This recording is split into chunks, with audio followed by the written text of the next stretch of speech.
Muy buenas noches, bienvenidos a 4 a la N, soy Gonzalo Prialé. Esta noche vamos a tratar un tema de suma importancia y gran trascendencia para el futuro, que es la relación bilateral entre China y Estados Unidos. Y me acompañan en la mesa Gonzalo Gutiérrez, ex canciller, ahora director de la Academia Diplomática, Rosario Santagadea, que es doctora en Economía y directora del Centro de Estudios sobre China y Asia-Pacífico de la Universidad del Pacífico. Y también está con nosotros Farid Kahat, profesor de la Academia Diplomática y de la Universidad Católica en Relaciones Internacionales. Muchas gracias por estar aquí, Rosario, Farid y Gonzalo, y vamos al tema. Bueno, la relación entre China y Estados Unidos se vuelve cada vez más tensa e intensa, y es uno de los temas más importantes en el panorama geopolítico actual. Ambos países son superpotencias económicas y su interacción tiene implicancias significativas para la economía y la seguridad mundiales. Desde la competencia comercial hasta las tensiones en la región de Asia-Pacífico, la relación entre China y Estados Unidos es un factor clave en la definición del equilibrio de poder global en el siglo XXI. Gonzalo, buenas noches, y para enfocarnos en el tema, ¿podrías por favor poner en perspectiva histórica la relación China-Estados Unidos? Buenas noches, Gonzalo. Pues, yo creo que la relación entre los Estados Unidos y China, pues habría que mirarla desde mediados del siglo XIX, ¿no? Mediados del siglo XIX, cuando China un poco forzadamente se abre al exterior.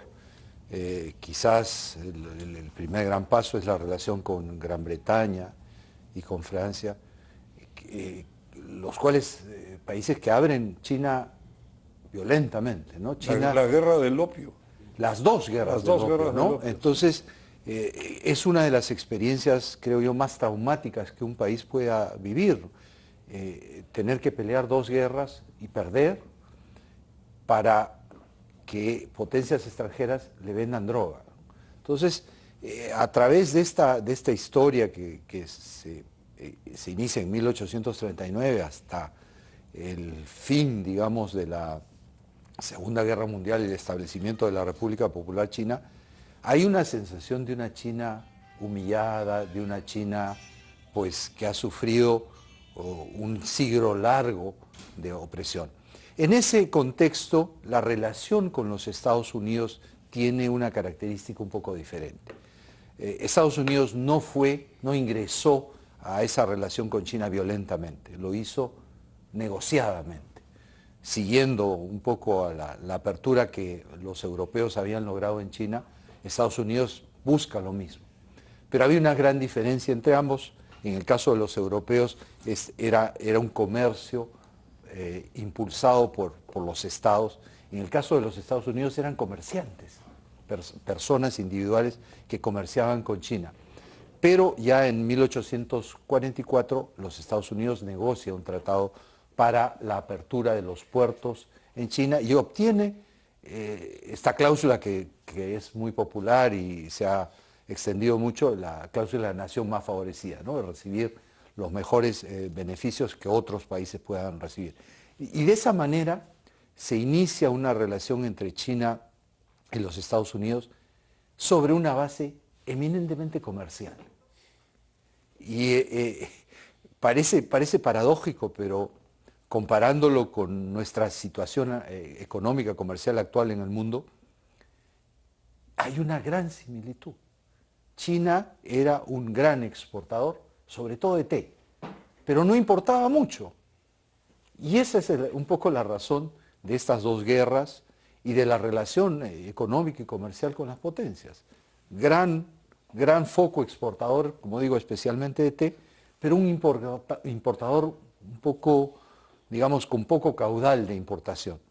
Y así ha discurrido este siglo que ellos sienten de gran humillación, hasta la revolución y la toma del poder por el Partido Comunista, el establecimiento de la República Popular China, y ahora con Xi Jinping, que plantea pues una rejuvenilización, si cabe la palabra, de China, ¿no? Hacer China nuevamente joven con la imagen de que sea una potencia a todo nivel internacional. Bueno, y por otro lado, Farid, quería preguntarte, ¿es que Occidente se ha equivocado con China?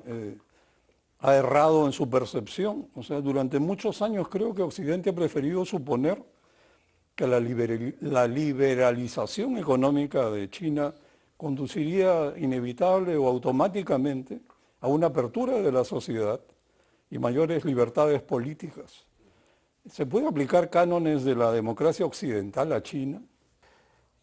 No, que jamás ha tenido una experiencia de ese tipo, probablemente no sea pertinente, pero en lo que sí creo que no se equivocaron fue en que la integración de China en la economía mundial le iba a dar a China un interés compartido con las potencias occidentales por mantener ciertas reglas de juego.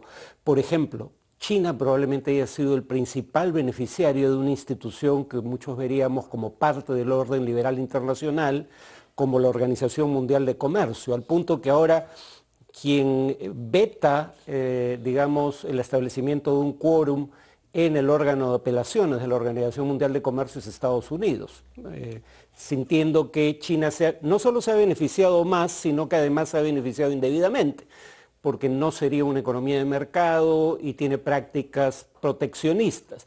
Pero sí creo que es cierto que China tiene intereses en el orden liberal internacional, en instituciones como la Organización Mundial de Comercio, de una manera en que no los tiene Rusia, por ejemplo, ¿no? Añadiría, sin embargo, que creo que hay dos problemas en proceso de toma de decisiones en ambos, uno en cada país, ¿no? Si uno se atiene a los documentos oficiales, uno pensaría que la relación es relativamente fructífera, ¿no? El discurso de Xi en el último congreso del Partido Comunista, donde, por ejemplo, al hablar de rejuvenecer la nación china, dice que Taiwán debería reintegrarse al seno de la patria cuando se cumpla el proceso de rejuvenecimiento que culminaría en 2049. Entonces, digamos, el tema queda desplazado hacia un futuro todavía distante. Y en el caso de Estados Unidos, las declaraciones recientes de Janet Yellen o el documento de seguridad nacional dado a conocer el año pasado parecerían apuntar a que en el caso de Yellen dice no estamos buscando desacoplarnos de la economía china, eso sería perjudicial para el conjunto de la economía mundial. En el documento de seguridad nacional Estados Unidos vuelve a indicar que mantienen su política de una sola China y reconocen que el acta de relaciones con Taiwán sigue vigente, cosa que debería dar, digamos, tranquilidad a los decisores en China. Pero por otro lado, Estados Unidos es una democracia donde hay una oposición que ha hecho de la actitud anti-China, que además es popular lamentablemente a nivel de opinión pública, un tema de debate, y eso genera perturbaciones en la relación inverosímiles como un globo aerostático que todo parece indicar no tenía ninguna importancia en materia de seguridad, termina siendo un tema mayúsculo. En el caso de China, y con esto concluyo, el problema creo es que habiendo tenido una dirección colegiada en el pasado, ahora tiene un líder indiscutido. Y como el acceso al gobierno depende de la buena voluntad de ese líder, como en Rusia con Putin, los errores de cálculo que parece haber cometido en la guerra de Ucrania, eso implica que mucha gente a su alrededor probablemente no tenga incentivos para contradecirlo o brindarle información que contradiga sus creencias, y es posible que eso induzca errores de cálculo en el proceso de toma de decisiones. Bueno, si bien es cierto, en el lado político China se mueve a su manera, como lo ha hecho a lo largo de siglos. Por otro lado, Rosario, China se ha convertido en un gigante económico, una parte vital de la cadena de suministro global y el socio comercial más importante para muchos países en todo el mundo. ¿Cómo ha podido lograr tamaño éxito en las últimas décadas? Sí, eso es obviamente un tema de interés, de estudio, para sacar experiencias sobre esa evolución y también está en el centro, me parece a mí, de estas tensiones entre Estados Unidos y China, porque China ha mantenido un crecimiento con altas tasas durante décadas y ha cortado la brecha con Estados Unidos, convirtiéndose justamente en la segunda economía del mundo, con tasas de crecimiento mucho mayores a las de Estados Unidos, mayores a las de las economías avanzadas y mayores también al promedio mundial. Incluso en la época más reciente, en donde esas tasas han pasado de más o menos 10%, que se han mantenido en décadas pasadas, a 5%, como es la proyección actual, incluso así es mayor que el promedio mundial, mayor que la de Estados Unidos, mayor que la de las economías avanzadas. Entonces la brecha en términos de PBI se acorta, ¿no? Y se convierte en la segunda economía del mundo ya desde hace varios años, me parece que es desde 2010, si no me equivoco, pero según algunas mediciones incluso ya sería la primera economía del mundo, ¿no? Ahora, ¿cuáles son las claves de ese crecimiento chino?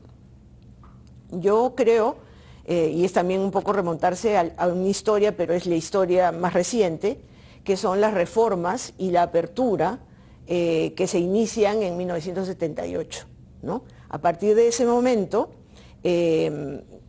más o menos 40 años, China empieza esta senda de transformación y de crecimiento mucho más acelerado. China ha pasado de ser una economía de ingreso bajo a una economía de ingreso medio bajo, a una economía de ingreso medio alto actualmente, y se proyecta en próximos años a pasar al grupo de las economías de ingreso alto.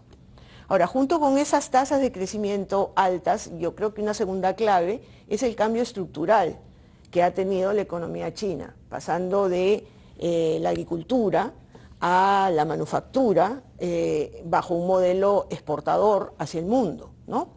Entonces China se convierte en la fábrica del mundo y acompaña a ese proceso un crecimiento importante de la productividad.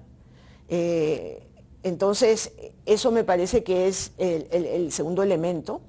El tercer elemento tiene que ver con su apertura, ¿no? Una cosa va con la otra. Las reformas van con la apertura de China, que en el plano comercial efectivamente es su ingreso a la OMC en el año 2000, y en el plano ya de las inversiones es la llamada estrategia Going Out, en donde China empieza a salir con inversiones hacia el mundo. Es decir, bueno, ya se convierte en un principal receptor de inversión extranjera directa, ¿no? Que va de la mano con este crecimiento manufacturero, pero también, al pasar de los años, China empieza a invertir en el mundo y hasta se convierte en inversor neto en el exterior, ¿no? Entonces, eso es otro motor que me parece a mí, la apertura, tanto en la parte comercial como en la parte de las inversiones. Y otra clave, pienso, indiscutiblemente es la planificación estratégica de China y su planificación estratégica a largo plazo, ¿no? Se conocen las metas de los 2 centenarios, ¿no? El primer centenario es los 100 años del Partido Comunista Chino, que se cumplieron 2021, ¿no? En donde la meta que estableció China fue eliminar la pobreza extrema. Claro, las mediciones de ellos no son las mismas que las del Banco Mundial, pero, digamos, todo apunta en que realmente la salida de muchísima gente, millones de personas de la pobreza, se ha cumplido. Y el segundo centenario es el centenario de la fundación de la República Popular China, el 2049, ¿no? En donde la meta es convertirse en una economía avanzada en todos los sentidos. Entonces, ahí hay una clave y en el periodo más reciente ya no es tanto ese desarrollo manufacturero fábrica del mundo, sino más bien pasar del hecho en China al diseñado en China, con base en toda una inversión en innovación y en entrar a jugar en las industrias tecnológicas. Bueno, desde una óptica empresarial he conversado a veces hace años sobre el tema y resulta que los chinos hacen planes y los ejecutan y los hacen bien. Y su gobierno está, por un lado, liderado en lo político por los dirigentes pues, del Partido Comunista, sus cuadros. pero en el campo técnico son ingenieros, más que economistas. Esto de repente se traduce en obras que empiezan y terminan y se hacen bien. Ahora, volviendo al tema de la disputa, la tensión y la situación geopolítica, Gonzalo, el ministro de Relaciones Exteriores chino, que creo que era el embajador en Estados Unidos hasta hace poco, ha dicho que como Estados Unidos considera a China su principal rival y su mayor desafío, ha estado tratando de frenar el avance de China en lugar de generar una competencia justa basada en reglas de convivencia. Esa es su óptica. Y que eso puede tener consecuencias catastróficas. Por su lado, Estados Unidos responde esos comentarios señalando que el Partido Comunista Chino representa la principal amenaza contra su seguridad nacional y su liderazgo global, que en el fondo creo que ahí es donde les aprieta el zapato. ¿Hacia dónde podría conducir esta guerra de narrativas que está en ascenso? A ver, yo te puedo dar un poco mi opinión. Yo tengo la sensación que todas estas declaraciones, a veces un poco altisonantes, tienen debajo un sustrato que es el que mencionaba Farid, que no tiene el mismo tono. Es muy importante, por ejemplo, las expresiones de la señora Yellen, ¿no?, sobre la necesidad de seguir interactuando y comerciando con China. Entonces, yo tomaría con una pizca de sal esas posiciones políticas, a veces un poco, que dan una imagen un poco agresiva, porque en el sustrato ambos países se necesitan y se complementan. Rosario hablaba de la inversión, ¿no? En China, o los chinos tienen una enorme inversión en los Estados Unidos, pero además de eso tienen 850.000 millones de deuda de los Estados Unidos. O sea, si sumamos las inversiones más la deuda que tiene Estados Unidos, China tiene más de $1 trillón de relación invertidos en los Estados Unidos. Entonces, yo creo que en el fondo a ninguno de los dos les conviene una relación de enfrentamiento tensa que pueda derivar en situaciones militares. Más allá de eso, hace poco el Brookings Institution había publicado un paper sobre esta relación y cómo se proyectaba en el año 2023. Y ellos hablan de varios temas que son realmente muy interesantes. Por ejemplo, ¿cuán importante sería que haya una convergencia entre los Estados Unidos y China para negociar un tratado que limite la utilización de la inteligencia artificial en la utilización de armas de destrucción en masa? Y si lo reflexionamos, es un tema importantísimo para toda la humanidad, el evitar que armas nucleares o armas de destrucción en masa puedan ser controladas por inteligencia artificial que no incluye el razonamiento o inclusive la percepción subjetiva que un ser humano puede tener. Otro tema importante es cómo trabajar conjuntamente un esfuerzo para evitar que ocurran pandemias como la que ocurrió. Y ahí hay un interés chino evidente, eso es clarísimo. Y así, una serie de temas que creo que más los ligan que los aleja. Estados Unidos sigue importando de manera masiva de China, quizás ha disminuido un poco, pero sigue siendo un socio comercial importantísimo. Entonces, yo no siento que esas expresiones como las que tú mencionaste vayan a tener un correlato, digamos, en la realidad de un enfrentamiento que puede llegar a ser militar. Evidentemente China aspira a ser una potencia mundial, lo dijo Rosario, en el año 2049 ellos quieren ser un país desarrollado, potencia mundial, ya lo son, ¿no? Con ese simbolismo que siempre usan, ¿no? Los 100 años del establecimiento de la República Popular China. Entonces, yo tomaría con una pizca de sal todo esto, inclusive en temas como, por ejemplo, Taiwán. Yo creo que el interés de Xi Jinping es reincorporar Taiwán a una sola República Popular China. Obviamente Taiwán no accede a eso, pero tengo mis dudas de que ese proceso pase por una situación militar. Bueno, interesante la nota de optimismo de Gonzalo. Obviamente los diplomáticos saben inyectar notas de optimismo siempre. Y vamos a una pausa y volvemos.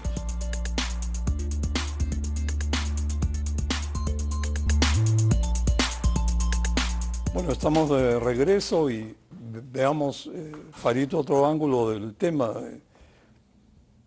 El ministro de Relaciones Exteriores chino hace poco volvió a reiterar su llamado a poner fin a la guerra en Ucrania. Sin embargo, el año pasado, incluso antes que se inicie la guerra, habían entrado Rusia y China en un acuerdo de partnership sin límites. Y además China culpa a la situación en Ucrania, al afán expansionista de la OTAN.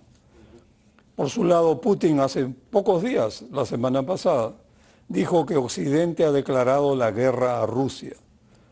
¿Esta alianza entre Rusia y China añade leña al fuego? Curiosamente, tal vez no. ¿Por qué? Primero, es obvio que China y Rusia tienen intereses compartidos.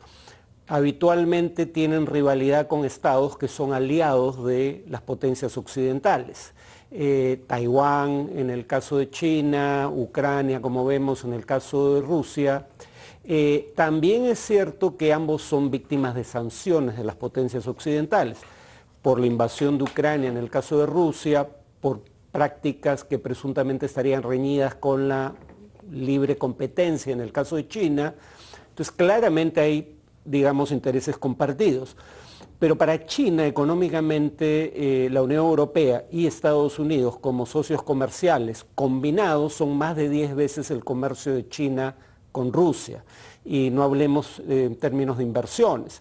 En ese sentido, la relación de China con Occidente tiene matices que no tiene ya la relación de Rusia con Occidente, que ha perdido prácticamente toda relación de interdependencia económica y que tiene una relación básicamente de guerra por proxy, en el caso de Ucrania. La paradoja es que eso le pone a China en una posición preeminente para cualquier mediación que busque resolver el conflicto entre Rusia y Ucrania, bueno, la invasión ilegal de Rusia a Ucrania, habría que especificar, precisamente porque mientras la información que provenga de las potencias occidentales no tiene credibilidad para Rusia, la que provenga de China sí, precisamente porque China tiene una relación cercana con Rusia y puede proveer de información que cambie los cálculos del gobierno ruso. Por ejemplo, sobre cuál sería la actitud de China en la eventualidad de que Rusia busque prolongar esta guerra hasta el próximo año. Por otro lado, China también está en una posición sin parangón en cuanto a la posibilidad de brindar recursos que ayuden a la reconstrucción de posguerra. En el caso de Ucrania, un país que solo el primer año de la guerra ya había perdido 35% de su PBI, en el caso de Rusia para compensar el efecto de las sanciones occidentales. Y China tiene un interés en hacer eso por problemas propios de su economía. China busca, como tiene un sector inmobiliario que ha creado una burbuja riesgosa para la economía china y ha expuesto a ese riesgo al sector financiero, que es el que, digamos, brinda el crédito para esos proyectos inmobiliarios, para complejos habitacionales en los que no vive nadie. China tiene, con el proyecto La Franja y la Ruta, este interés en que bancos chinos financien a constructoras chinas para construir proyectos de infraestructura en otros países. Eso podría hacerse extensivo a Ucrania o Rusia. En ese sentido, en un contexto de conflicto entre Occidente y Rusia, el único país que puede funcionar. En un contexto de conflicto entre Occidente y Rusia, el único país que puede funcionar como bisagra es China. Bueno, continuando con este enfoque vinculado a la Unión Soviética, Rosario, sucede que contrariamente a la Unión Soviética, que se encontraba fuera de la economía capitalista, mundial y que nunca ha llegado a alcanzar un rol preponderante comercial o tecnológico global. China, en contraste, se ha convertido en el principal motor de la economía global. Si no fuera por el crecimiento chino, por ejemplo, de 4 o 5%, el mundo estaría en recesión. Eso tendría consecuencias enormes en el mundo entero. Pero, por otro lado, China no es enteramente capitalista bajo los cánones occidentales. ¿Cómo caracterizarías la economía china? Bueno, yo creo que lo que manifestaba en el bloque anterior de 40 años desde las reformas y la apertura en China, son un indicador de que China ha ido progresivamente abriendo su economía, acercándose a funcionar como economía de mercado y de hecho está completamente integrada con el mercado mundial y la economía mundial. China ingresó a la Organización Mundial de Comercio y eso no sería posible si es que no funcionara en una economía de mercado. Entonces, es evidente que también digamos, el desarrollo futuro de China, en la medida en que está vinculado a la globalización, la hace tener que interactuar permanentemente con las economías occidentales y las reformas económicas están yendo hacia mayores aspectos de apertura y de funcionamiento en términos de mercado. Yo quería aprovechar también para decir que en cuanto al tema de la competencia o conflicto con Estados Unidos, es importante complementar cuáles son también las bases fundamentales. Yo diría que en el plano económico está el déficit comercial muy importante que Estados Unidos tiene con China, China representa, digamos, la mitad del déficit comercial que Estados Unidos tiene con el mundo es consecuencia de su comercio con China, y eso es una cosa muy importante. En segundo lugar también es la carrera tecnológica. Más que en segundo lugar, en lugar muy preponderante, la carrera tecnológica en sectores claves, sectores que son fundamentales en el desarrollo del siglo XXI, tecnologías de base para este siglo, como son la inteligencia artificial, la informática, la energía, la robótica, los trenes de alta velocidad, la tecnología aeroespacial, el Internet 5G, la biotecnología, entre otros. En estos ámbitos, China se está convirtiendo cada vez más en un competidor que avanza y que hace, de alguna manera, visualizar que si la brecha, a medida que la brecha se va cortando con economías como la de Estados Unidos, puede alcanzar la supremacía tecnológica si no en todas, en varias de estas tecnologías importantes. Ahora, frente a eso, ¿cómo reacciona Estados Unidos? Cuando menos desde la perspectiva china, hay, por ejemplo, una declaración reciente del presidente Xi Jinping en marzo pasado, en donde manifiesta que los países occidentales, encabezados por Estados Unidos, están implementando una contención, un cerco y una supresión total de China. Hay sanciones, hay prohibiciones, hay proteccionismo. Entonces, frente a ello, ¿cuál sería el pronóstico? Por un lado, se habla cada vez más y se avanza también, de alguna manera, hacia el desacoplamiento, ¿no? entre las economías, entre estas dos economías. Y eso, de alguna manera, va a afectar directamente las cadenas de suministro global que están fundamentalmente integradas entre Occidente y China. Entonces, ir por ese camino desestabiliza en realidad no solamente a ambas economías, sino también al mundo. Yo creo que es importante que se oigan, que se escuchen otras voces, ¿no? Por ejemplo, la presidenta de la Comisión Europea recientemente ha manifestado que más que un desacoplamiento deberíamos ir hacia un unrisking, es decir, hacia una disminución de riesgos, buscando a través de la cooperación posiblemente, o del diálogo, los elementos que críticos, ¿no?, de esta tensión para evitar llegar a esta confrontación económica que no favorece a nadie. Ojalá podamos ir en ese camino. Bueno, el hecho es que gracias justamente a estos enormes saltos tecnológicos, el mundo y el capitalismo han sufrido cambios radicales en las últimas décadas. Internet es como la imprenta fue en el siglo XV y el Renacimiento tomó un par de siglos, pero ahora lo estamos viviendo como si fuera un renacimiento express en 2 o 3 décadas y cada vez a mayor velocidad. Tenemos el vertiginoso ascenso de las redes sociales, la insurgente inteligencia artificial, que puede ser una herramienta para un progreso inmenso de la humanidad y también un serio problema si no se encuentra la manera de manejarla. Y también ha aparecido esta montaña de fake news, Gonzalo. En ese sentido, proyectándonos al 2024, en las próximas elecciones, ¿sería más conflictiva la relación bilateral o más realista, más pragmática? Yo creo que una administración republicana podría más exacerbar el enfrentamiento con China. Pero no estoy completamente seguro de que eso vaya a ocurrir. En un bloque anterior mencionábamos los intereses que vinculan a ambos países.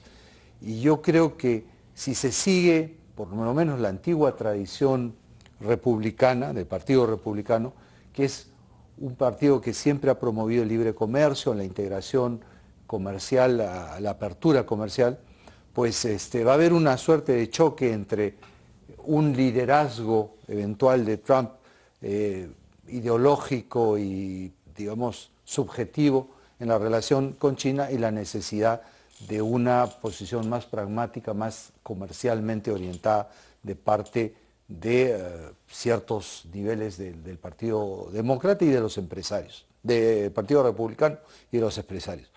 En todo caso, yo no creo que pueda haber un cambio tan radical que ocurra ese desacoplamiento del que hablaba Rosario.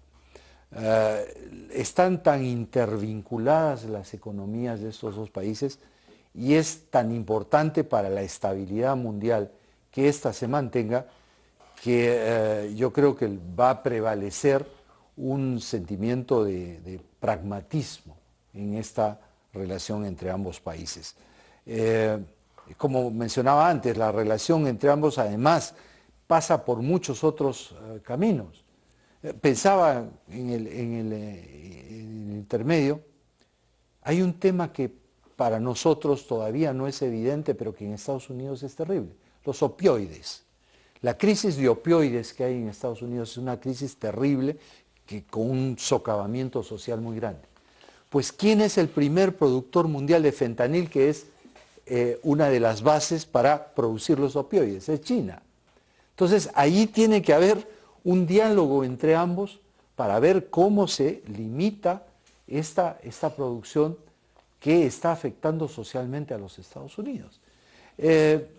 Yo no pienso que haya un cambio tan radical como que podamos imaginar ese desacoplamiento. Es mucho más esta limitación de los riesgos. Y lo estamos viendo.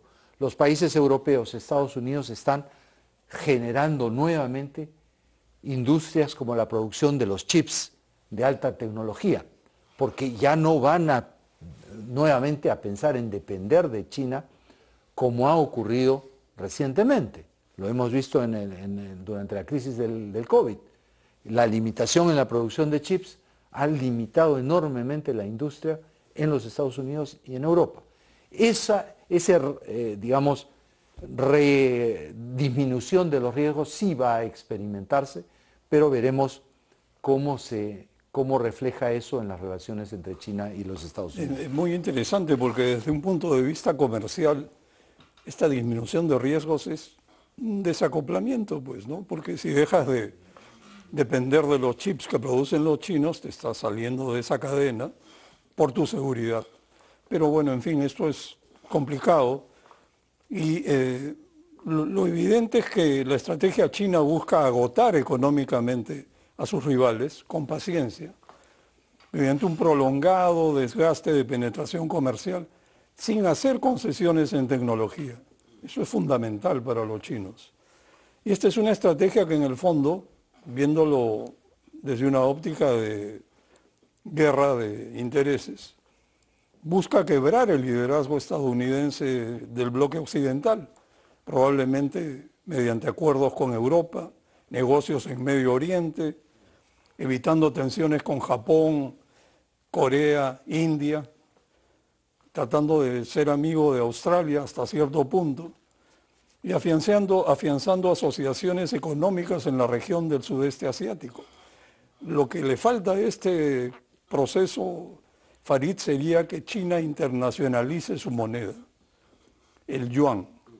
Recuerdo que no fue el principio del fin, quizás fue la media parte del fin del imperialismo británico, es cuando la economía mundial dejó de demandar la libra esterlina y se cambió al dólar. Entonces, esto es parte de un proceso de cambio fuerte que toma tiempo. ¿Crees que hay algo de esto en proceso? Sí, pero hay límites, ¿no? Por un lado, una razón por la que el yuan no es una moneda plenamente convertible, que pueda por ende reemplazar al dólar en sus funciones como medio de cambio y medio de valor o depósito de valor internacional, es el hecho de que China se reserva la prerrogativa de manipular la cotización de su moneda para ganar competitividad comercial, sobre todo en sus exportaciones y encarecer importaciones.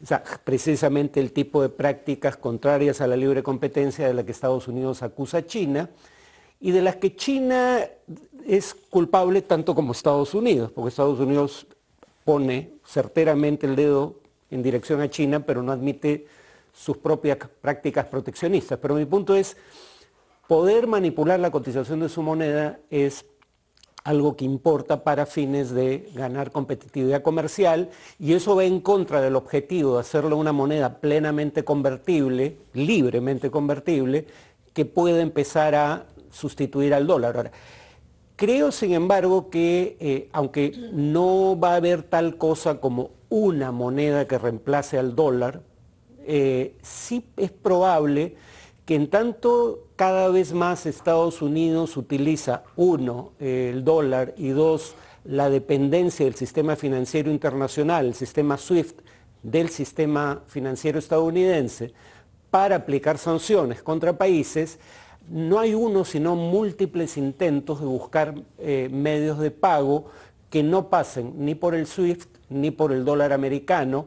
Ninguno de esos va a reemplazar al dólar, pero en conjunto podrían terminar minando la importancia del dólar como moneda de reserva y medio de cambio.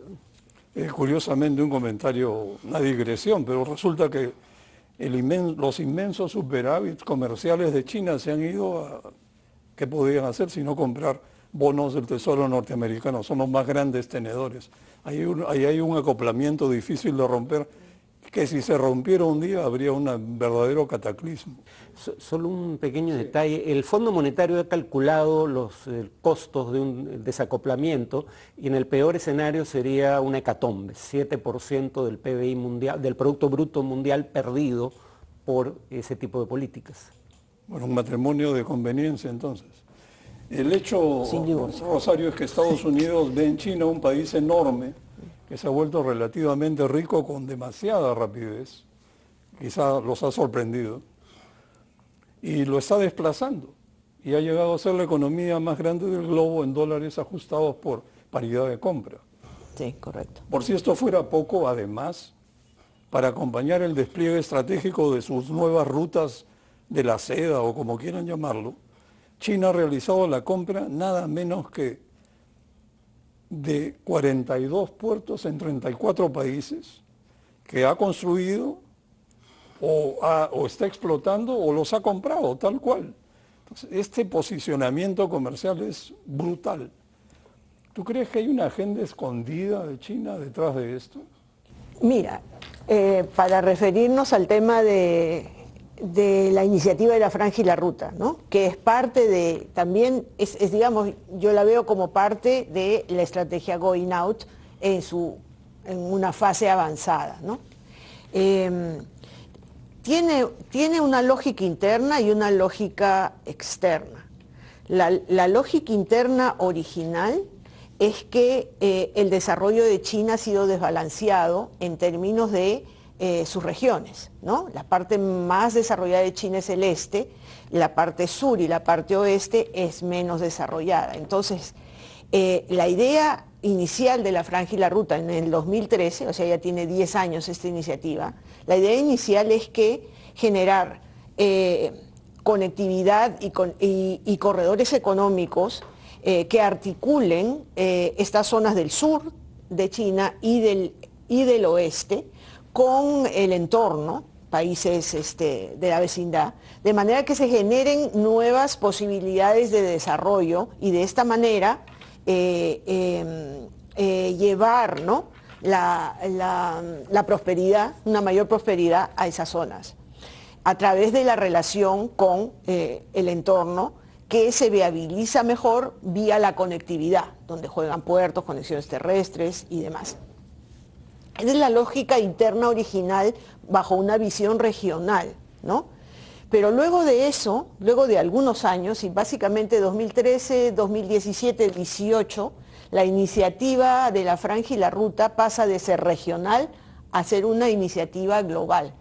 Entran muchos países más que los asiáticos y europeos del este, entran muchos otros países, entran los países africanos, también entran los de Oceanía, varios, y los países latinoamericanos progresivamente. El primero que entra es Panamá y después hemos entrado varios otros hasta el número de 21. Los africanos son más o menos 50, 52, y entonces en números son muy importantes. ¿Qué significa esto? Significa que la iniciativa pasa, como decía, de una concepción regional a una concepción global y se convierte en una plataforma que China entiende como su plataforma de interrelacionamiento, de cooperación con las economías en desarrollo, básicamente, ¿no?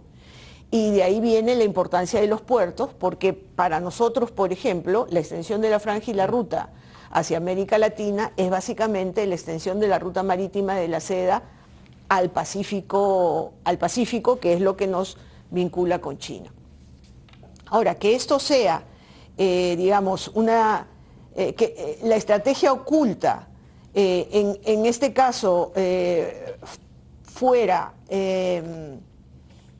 no la de ganar, no la de generar, digamos, beneficios mutuos vía la conectividad ampliada, sino, no sé, consolidar alianzas con países amigos, etcétera. Yo creo que hay una lógica económica detrás de esto, y la lógica económica tiene que ver con generar elementos de competitividad en la globalización. Y eso a través de la conectividad ampliada, pero no solamente eso, sino también deslocalización de producciones que China va dejando porque se coloca en producciones más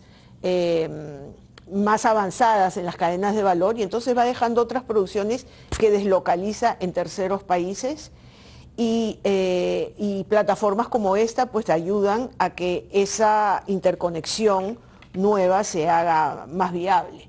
Entonces, pienso que hay una agenda económica clara, que tiene que ver con competitividad y con deslocalización de producción y con conectividad ampliada, con costos logísticos. Si además de eso hay otros elementos en determinados casos, yo justamente creo que hay que verlo caso por caso. Bueno, continuamos después de la pausa.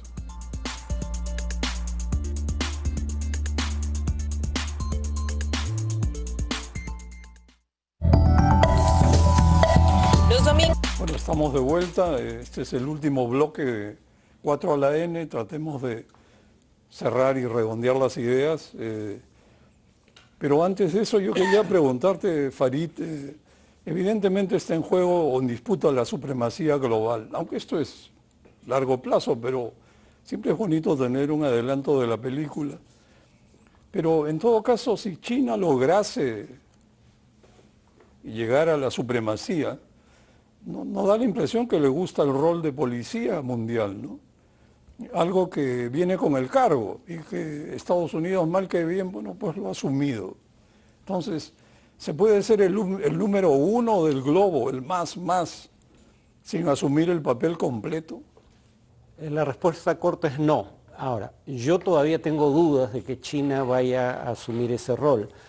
Yo recuerdo vívidamente cómo en la década del 80 se hablaba de la crisis de hegemonía norteamericana y cómo la Unión Soviética estaba desplazando a Estados Unidos como potencia económica.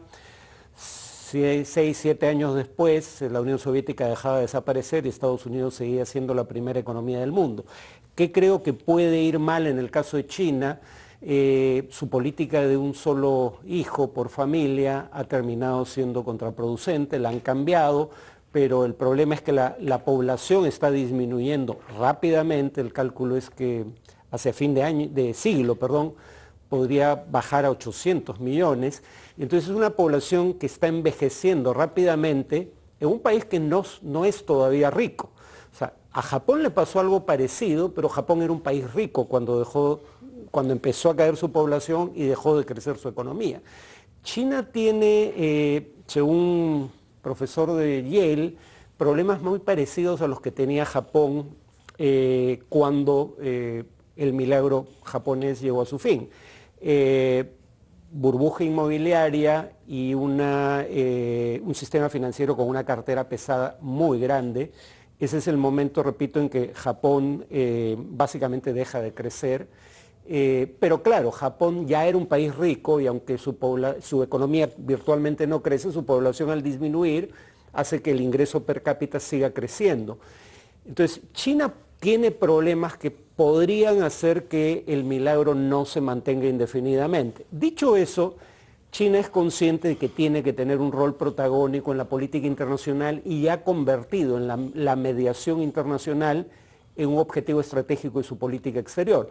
Ha tenido ya un primer éxito al lograr un acuerdo para restablecer relaciones diplomáticas y mantener contenidos los conflictos entre Irán y Arabia Saudita, y ya tiene un plan de paz para Ucrania. Entonces, por un lado, sí está intentando tener un papel para resolver conflictos entre países con los que quiere mantener buenas relaciones, pero por otro lado todavía tiene problemas. Por ejemplo, en temas de deuda, a diferencia de las potencias occidentales a las que tanto se ha fustigado por su conducta respecto a la deuda de países en desarrollo, las potencias occidentales sí perdonan parte de la deuda, condonan parte de la deuda. China no hace eso. China tiene una estrategia de negociación bastante más dura en algunos temas. Habría que ver si eso cambia en el futuro. Sí, bueno, tienen una manera de hacer las cosas distintas. De repente no serían el policía mundial, pero sí el componedor mundial, que bueno, es otra forma de verlo. Ahora, Gonzalo, una pregunta que, no sé, pues a ver, cerremos la parte mundial, después pasemos a hablar de qué viene para nosotros en el Perú. Pero en el corto plazo, a nivel global, ¿quién va ganando terreno? ¿Cómo ves esto? Pues quien va ganando terreno es obvio que es China, ¿no? China, por su crecimiento, por su posición internacional, está creciendo para ser ya una potencia global. Ahora, yo coincido con Farid. Yo no estoy seguro que China quiera ser ese policía mundial. China lo que quiere es ser reconocido como uno de los que están en la mesa y que toman las decisiones de manera conjunta con las potencias mundiales. No ser el único que dicte el rumbo global. Y pues ahí también hay una pugna, porque los que están en la mesa no quieren que haya otro socio en la mesa. Pero mi impresión es que por su crecimiento, por su posición internacional, por estos roles como los que mencionaba Farid, de tratar de ser broker de arreglos internacionales está ganándose ese rol en la mesa y además de una manera muy meritoria, porque no es con intervenciones o presiones militares, sino con acciones que promueven la paz desde una perspectiva más bien benigna. ¿Y qué retos crees que enfrenta Estados Unidos en esta perspectiva? Bueno, yo creo que el principal reto de los Estados Unidos es reducir el riesgo, como decíamos antes, de la dependencia de diferentes actores, pero principalmente de China. Estados Unidos tiene que buscar una manera de balancear mejor su comercio internacional, tiene que reducir su deuda. A pesar de que el debate ahora es ver cómo incrementan el límite de la deuda, es el debate entre demócratas y republicanos, y buscar algo que se logró en la época de Clinton, me parece, eliminar los déficits en los Estados Unidos. Es que ese es el meollo del asunto, ¿no? Claro, tú puedes irte a un déficit creciente porque tienes el señoriaje, tienes la moneda universal que todos aceptan. Se acaba eso y se acaba tu déficit ilimitado. Así es. Y ahí hay que ajustar las cuentas y eso es muy difícil de hacer. De repente esa es la pesadilla norteamericana a futuro. Bueno, Rosario, volviendo, aterricemos en el Perú. ¿Cómo ves la inversión china en el Perú? Pero sobre todo, aparte de la gran minería que es tan importante, el puerto en Chancay, ¿qué potencial? ¿Cómo lo ves? ¿Nos va a atar o nos va a dar proyección? Bueno, yo lo veo definitivamente como una oportunidad para el Perú, ¿no? Nosotros siempre hemos tenido un poco en materia de lo que es nuestra estrategia hacia la cuenca del Pacífico, la idea de que la posición geográfica del Perú en América del Sur debería ser base de también su competitividad internacional y que el Perú podía convertirse en un hub del comercio entre América del Sur y el otro lado de la cuenca del Pacífico. Eso que ha estado como parte de, digamos, una visión a futuro, ahora tiene una concreción en la inversión china en el puerto de Chancay, porque justamente esa es una inversión que desde el punto de vista de lo que es la visión china, se proyecta a generar un hub en nuestro país para la relación económica, fundamentalmente la comercial, entre China y América del Sur y entre el Perú y la cuenca del Pacífico, el otro lado de la cuenca del Pacífico. Entonces, a mí me parece que es una oportunidad muy buena, pero que requiere por parte nuestra una estrategia. Y diría que esa estrategia necesita ir a un segundo paso. El segundo paso es que atacar el punto de la necesidad de generar diversificación de las exportaciones por el lado peruano hacia China. Del total de lo que nosotros exportamos a China, solamente el 3% son exportaciones no tradicionales. El 97% son materias primas, fundamentalmente mineras, y el cobre tiene una gran importancia en ello.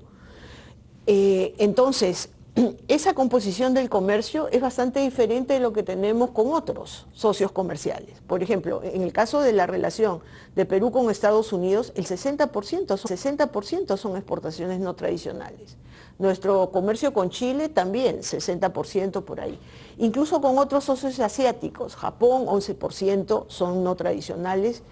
Entonces, hay un reto allí de elevar nuestra capacidad exportadora en productos con mayor valor agregado, y yo creo que eso podría ser posible de la mano también con inversiones chinas en el sector manufacturero, en una zona económica especial, en un parque industrial, un parque tecnológico, etcétera, vinculado a la conectividad del puerto de Chancay, como se ha hecho en la inversión china en otros corredores económicos entre China, por ejemplo, y el sudeste asiático.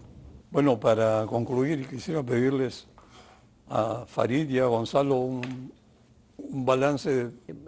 Actores racionales no escalarían sus conflictos cuando son tan interdependientes y tienen tantos temas de interés común, cambio climático por ejemplo, como en el caso de China y Estados Unidos. Si hay conflictos que escalan, muy probablemente sea por errores de cálculo. Bueno, yo creo que países como el Perú debemos alentar y promover un esfuerzo de cooperación a nivel de estas potencias. Nosotros tenemos relaciones privilegiadas con ambos, somos un país, digamos, relativamente mediano, pero creo que debemos escuchar nuestra voz en ese sentido, que la cooperación internacional es la única que va a generar un crecimiento, un beneficio y un desarrollo de las economías menos desarrolladas como la nuestra, y que para esto la cooperación entre los Estados Unidos y China es esencial. Bueno, yo para terminar les agradezco a cada uno de ustedes. Creo que ha sido muy interesante el intercambio. Espero que sirva para abrir algunos ojos. El mundo está demasiado interconectado como para pensar que estamos en vísperas de una nueva guerra fría como la que hubo el siglo pasado. O sea, el mundo no está para eso, hay demasiada información. La gente está al tanto de todo en su teléfono. Entonces, quizá eso nos dé esperanza de que siempre hallaremos la manera viable y diplomática de salir de los problemas. Muy buenas noches y muchas gracias a ustedes.